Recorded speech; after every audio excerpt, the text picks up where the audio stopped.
O início da perturbação. Talvez um dia alguém encontre este caderno e entenda que eu não enlouqueci, que o que vivi foi real. Porque desde o dia 14 de fevereiro, minha vida nunca mais foi a mesma. Tudo começou de forma quase imperceptível. Pequenos sinais, coisas que qualquer um chamaria de coincidência. Primeiro, meus animais.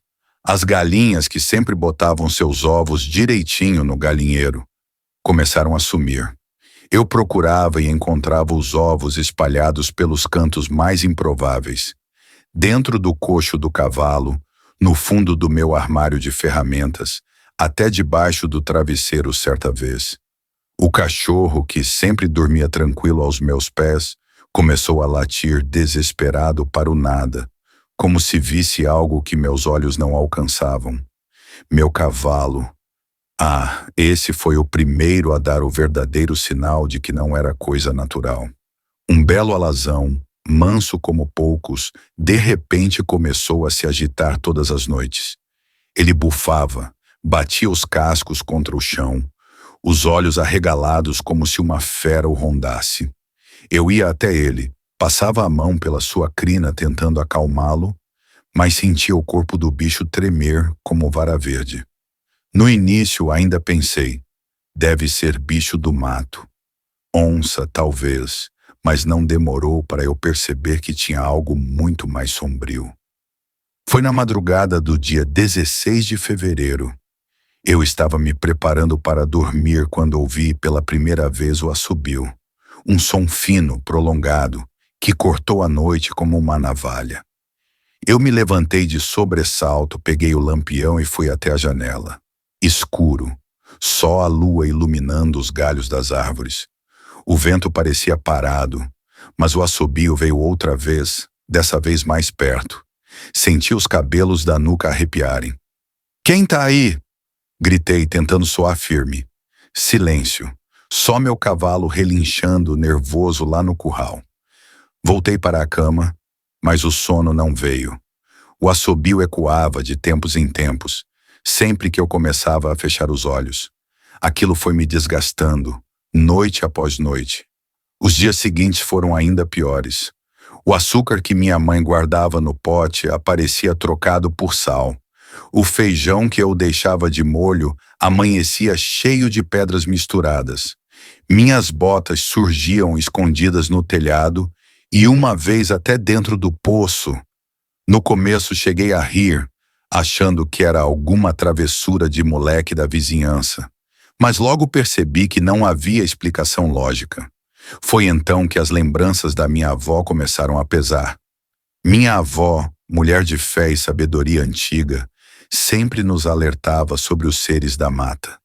Lembro dela sentada na cadeira de balanço, as mãos enrugadas no colo, contando histórias ao redor do fogo.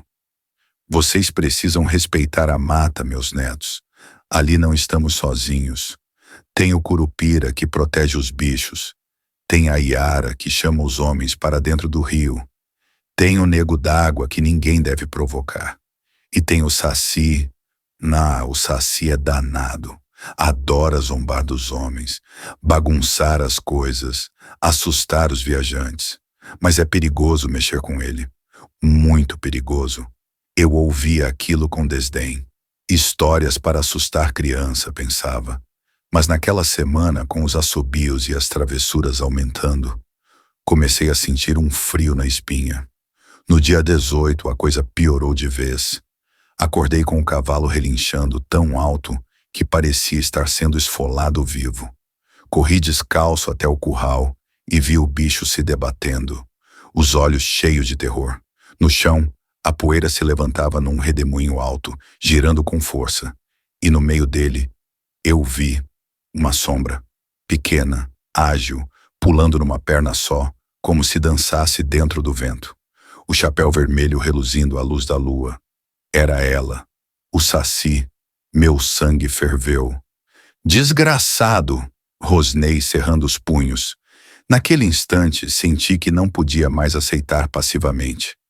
Eu ia caçar aquele peste, nem que fosse a última coisa que fizesse. A lembrança da minha avó veio de novo.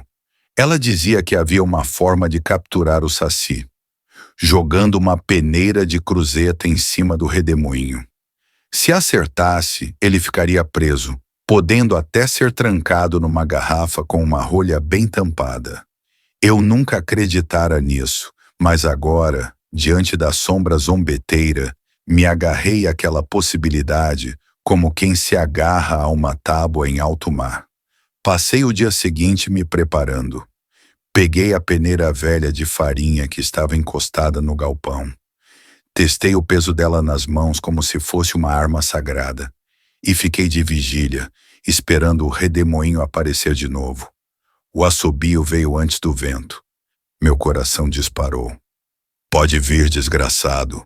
Hoje é você quem cai. Murmurei, escondido atrás do tronco de uma mangueira, com a peneira firme nas mãos. O redemoinho começou a se formar, levantando poeira no terreiro. O vento batia forte, girando alto. E no centro, lá estava a sombra saltitante. Eu respirei fundo, ergui a peneira com toda a força dos meus braços e corri para a frente, pronto para jogá-la sobre o redemoinho. Foi aí que minha vida virou um inferno.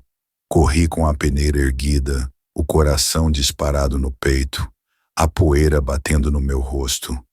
O redemoinho rugia alto, girando como uma fera viva. Era agora ou nunca. Com um grito, lancei a peneira no ar, mirando o centro do redemoinho. Por um instante, pensei ter acertado. A peneira entrou no giro de vento e, por uma fração de segundo, o redemoinho pareceu vacilar. Vi uma sombra se contorcendo lá dentro, como se tivesse sido surpreendida. Mas, de repente, o redemoinho explodiu para fora, como se tivesse cuspido minha tentativa. A peneira voou pelos ares e caiu a alguns metros de distância, completamente inútil. Foi nesse momento que eu ouvi, não apenas o assobio zombeteiro, mas uma risada seca, rouca, que ecoou dentro da minha cabeça. Hi, hi, hi, hi, hi. Pensou que ia me pegar, cabra tolo. Congelado, olhei em volta, tentando achar de onde vinha a voz. E então ele surgiu. Não como uma sombra distante, mas bem diante de mim, rápido como um raio.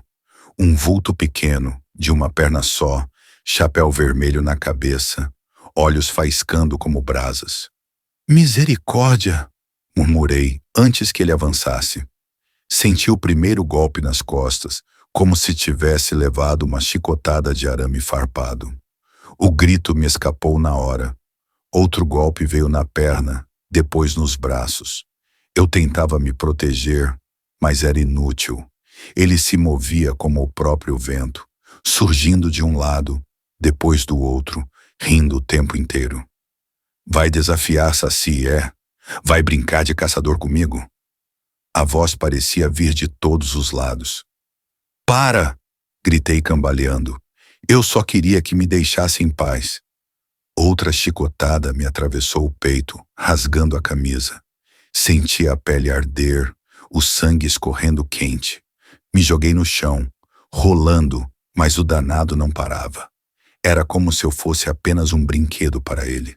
Naquele desespero, lembrei das palavras da minha avó. Ela dizia que, apesar de maldosos, os seres da mata tinham limites. Cada um possuía seu território. O saci reinava nas trilhas, nos terreiros, nas matas secas. Mas não ousava entrar nas águas profundas, porque ali era domínio de outros espíritos. Essa lembrança veio como um lampejo de esperança. Lá ao fundo, misturado ao som do vento, ouvi o barulho do rio. Não pensei duas vezes. Mesmo ferido, mesmo quase sem fôlego, corri naquela direção. O saci me perseguia, o assobio cortando meus ouvidos, a risada zombeteira quase colada no meu cangote. As chicotadas ainda me atingiam nas costas e nas pernas, cada uma queimando como fogo. Quando avistei o brilho da água à luz da lua, não hesitei. Joguei o corpo para frente e mergulhei de cabeça no rio.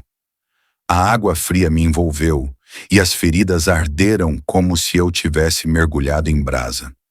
Mordi os lábios para não gritar de dor, mas ao mesmo tempo senti alívio. A correnteza me puxava com força. Cada metro que descia pelo rio parecia 1 quilômetro, e cada segundo dentro daquelas águas geladas era uma luta entre o alívio e a dor. As chicotadas do Saci não foram apenas arranhões.